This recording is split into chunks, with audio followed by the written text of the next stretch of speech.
Chers internautes, bonjour, bonsoir, ça dépend de l'heure à laquelle vous êtes en train de me suivre.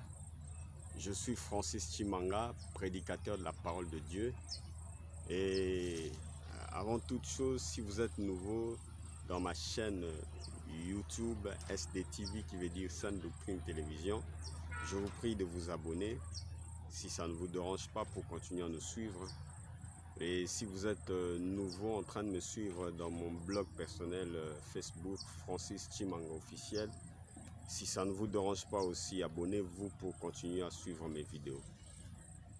Alors dans ma vidéo précédente, j'ai eu à cœur de partager mon expérience concernant de ce que j'ai appris de mon divorce.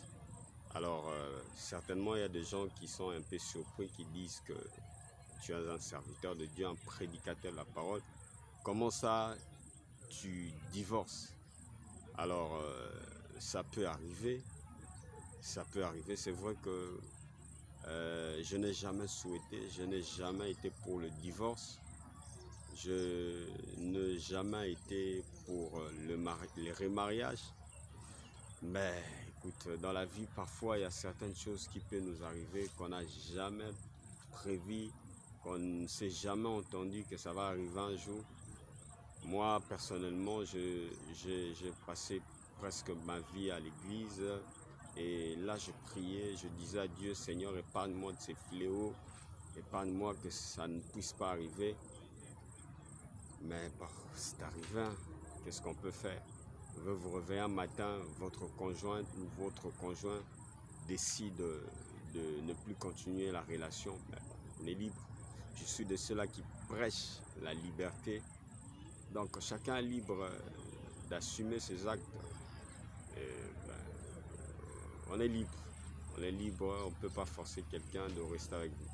Alors, comme je disais précédemment, dans ma précédente vidéo, que le but de mon post, le but de ma publication de cette vidéo, ce n'est nullement pour salir celle qui était mon épouse, ce n'est nullement pour venir l'exposer sur la place publique. Parce que moi aussi j'ai des faiblesses, j'ai des manquements. Mais pourquoi je fais cette vidéo? D'abord, je ne suis pas... Il y a des gens qui me critiquent, me disent, mais pourquoi tu dois exposer ta vie à la place publique? Pourquoi tu dois en parler? Je ne veux pas faire de mon divorce un sujet tabou. Je ne veux pas cacher mon divorce. Je ne veux pas être de ceux-là qui disent je n'en parlerai pas. Je pense que après un moment de silence concernant ce qui est arrivé, je crois que le temps d'en parler est arrivé, le temps d'assumer mon destin est arrivé. Et je ne veux pas cacher, je veux pas cacher cela, je ne veux pas en faire un sujet tabou. Les gens doivent, je suis un homme public, les gens doivent savoir à qui ils ont affaire. À qui ils ont affaire. Je ne veux pas que vous puissiez apprendre ça d'autres personnes, mais je veux que moi-même, que j'assume ce qui m'est arrivé, que j'assume mes erreurs. Comme je disais tantôt, je ne suis pas là pour saluer celle qui a été mon épouse pendant 3 ans. Je ne suis pas là pour exposer ses faiblesses, mais je suis là pour enseigner de par des erreurs que j'ai commises. Je suis là pour enseigner de ce que j'ai appris de cette rupture. Je suis là pour enseigner parce que j'estime que ça peut aider ceux-là qui ne sont pas encore mariés, qui veulent se marier, pour éviter ces fléaux. Ça peut les aider. Et aussi ceux-là qui sont mariés, ça peut aussi les aider d'éviter aussi ces fléaux. Aussi ceux-là qui sont divorcés, mon expérience peut les aider aussi à se reconstruire. Comment arriver à se reconstruire? Alors, la première des choses, comme je le disais dans ma précédente vidéo, je ne saurais pas reprendre son entièreté. La première des choses que j'ai dit, de ce que j'ai appris de ma rupture avec celle qui était mon épouse, ce que j'ai appris, c'est que le mariage n'est pas un acquis définitif. Le mariage n'est pas un acquis définitif. Ça peut finir à tout moment. Ça peut finir à tout moment. Et si vous voulez que ça ne puisse pas finir, il faudrait entretenir la relation. Et ça, c'est une responsabilité des deux parties. C'est pas seulement l'homme qui doit entretenir la relation ou la femme qui doit entretenir le mariage, mais les deux conjoints doivent se mettre d'accord pour entretenir le mariage. Je donnais dans ma précédente vidéo, j'ai dit il y a des gens qui ont fait plus de 20 ans, mais après plus de 20 ans, ils ont divorcé. 30 ans, mais après plus de 30 ans, ils ont divorcé. Pourquoi? Parce que ça ne veut pas dire que... Je vois souvent des gens fêter les mariages, on a fêté 10 ans ensemble, mais ne dites pas que vous avez réussi, parce que la vie nous réserve des surprises. Ne dites pas que vous avez réussi. Vous allez réussir le jour où que ensemble la mort vous sépare. C'est là qu'on peut dire qu'ils ont réussi le mariage. Et même quand je suis tout à fait... Je ne dis pas que le fait que vous vivez ensemble longtemps, ça ne veut pas dire qu'on a réussi le mariage, qu'on a réussi son mariage. Il y a des gens qui ont vécu ensemble longtemps, mais qui vivent un mariage malheureux. Méfiez-vous de nos photos qu'on place des fois sur la toile. On veut faire croire aux gens, on joue aux impressions, on joue aux apparences, aux matuvistes.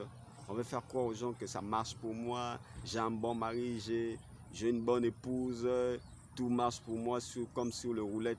Et pourtant, il y a des choses qui se passent dans nos quatre murs qu'on ne sait pas raconter à d'autres personnes.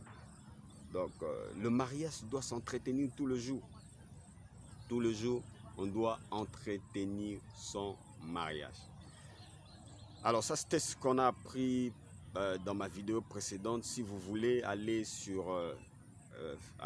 pour ceux qui me suivent sur Facebook, cliquez sur cette vidéo, ce que j'ai appris de mon divorce 1. Vous allez comprendre l'enchaînement de mon enseignement. Et si vous êtes sur YouTube SDTV, allez aussi là-bas, cliquez sur ce que j'ai appris de mon divorce 1 et vous allez comprendre l'enchaînement de mon enseignement. Mais aujourd'hui, je ne veux pas trop durer. Je suis en train de parler de la deuxième des choses, de la deuxième leçon que je tirais de mon divorce.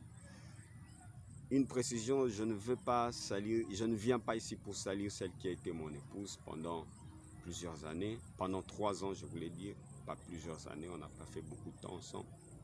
Je ne viens pas pour la salir, je ne viens pas pour exposer ses faiblesses. Moi-même j'en ai beaucoup et aussi si cette rupture est arrivée, j'ai aussi une part de responsabilité. Il faut reconnaître aussi quand il y a rupture, quand il y a divorce, il y a toujours de part et d'autre une part de responsabilité partagée. C'est vrai qu'un des conjoints ou une des conjointes peut avoir, une grande part de responsabilité, mais l'autre part de responsabilité revient aussi à un autre conjoint.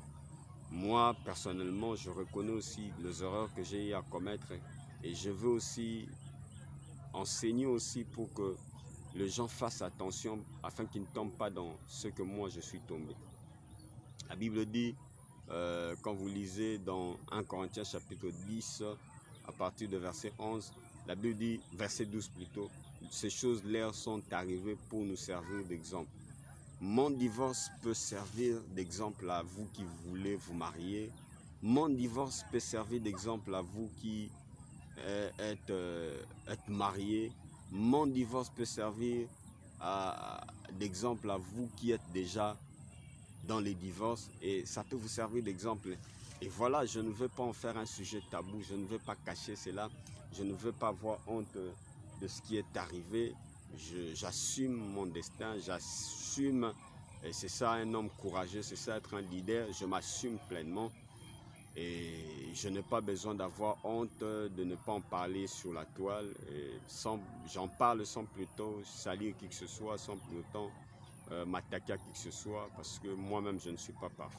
La deuxième des choses que j'ai appris de cette rupture, c'est que mes frères et sœurs, vous devez comprendre une chose, que on n'épouse pas quelqu'un de parfait.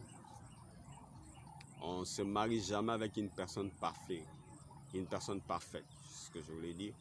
On ne se marie pas avec une personne parfaite. Vous n'allez pas trouver de gens parfaits sur la terre.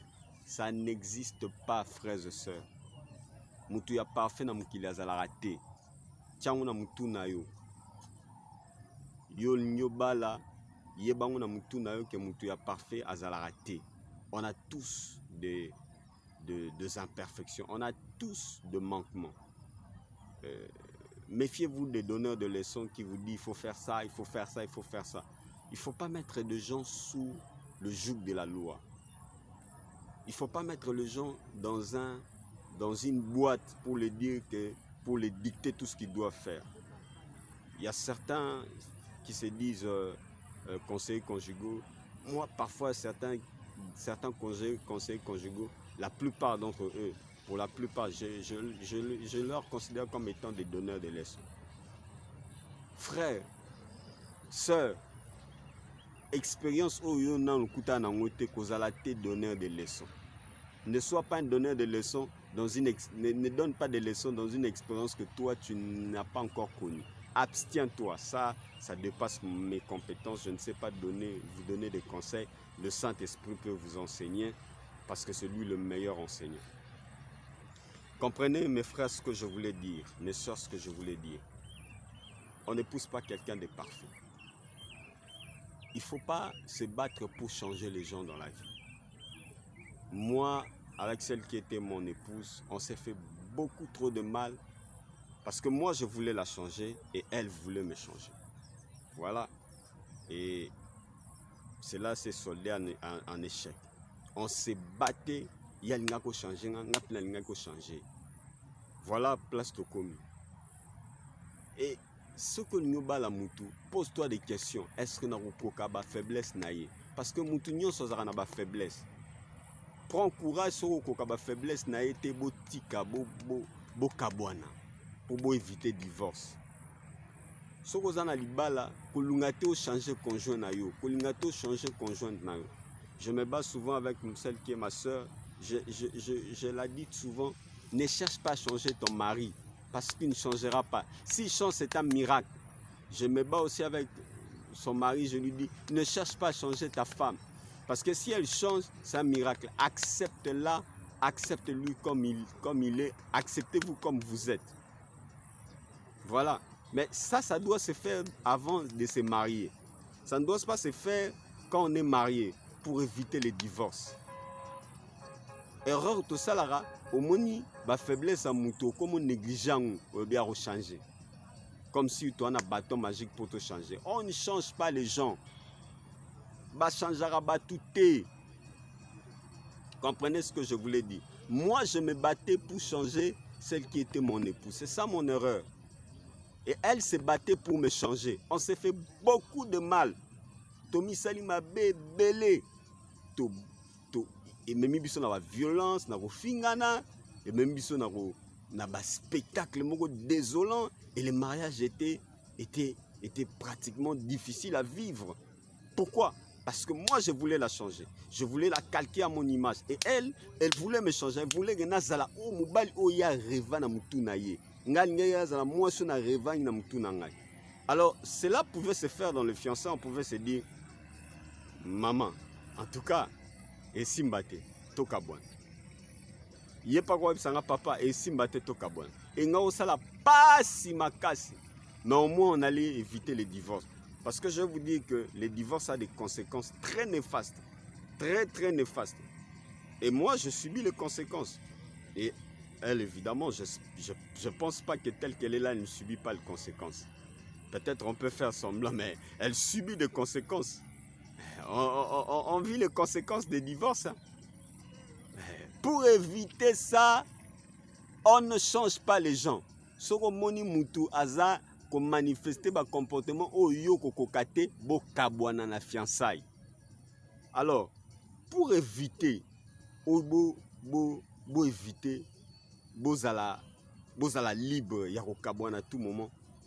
En tout cas, je vous en supplie. Ça c'est l'erreur que moi j'ai commise. Je suis le genre de prédicateur qui n'a pas peur de dire mes erreurs. Naza hypocrite. Erreur mingi to salara. Avant, waneza erreur batu mingi ba jouera na ba hypocrisie na ba église. Koyeba na nzoto avant ko balana. C'est vrai, je veux vous dire que beaucoup de gens sont hypocrites. Et belé à ba couple fiancé, ba yebana ba nzoto. So moni bat baleki déjà une année. Il y a ces liens il y a le corps qui s'attire et mingi bakoya. Alors évitez. Je ne dis pas que ce boyeba nous autres comme nécessairement un divorce. Bon, il y a certaines personnes, l'exception ne fait pas la règle. Il y a certaines personnes, bah, il y a un autre, mais celle qui est, bah, réussi ça peut mariage, ça arrive. Mais la règle, c'est qu'il ne faut pas se connaître avant le mariage. Et ça, c'est l'erreur que moi j'ai fait. Et ça, c'est l'erreur que nous avons commise. Alors, pour éviter que lien sentimental et s'installer, en fait, que même ma binoté na rupture quand na libala, vaut mieux que s'abstenir. Abstenez-vous. Mais surtout retenez, sur le moni au coco, que supporter caractère à Moutouté, prenez courage de vous séparer. Et moi, je n'ai pas eu ce courage-là. Et elle n'a pas eu ce courage-là. Je l'aimais tellement, je voulais la garder malgré ses faiblesses que je ne pouvais pas supporter. Et elle m'aimait tout tellement. Elle ne voulait pas qu'on se sépare, malgré que j'avais des faiblesses qu'elle ne pouvait pas de me supporter. Et conséquence, on s'est séparés. Alors pour aujourd'hui, on s'arrête là. N'hésitez pas à commenter la vidéo et à la partager. Et on va parler de ce sujet la fois prochaine. Merci beaucoup, que Dieu vous bénisse. Au revoir, à plus.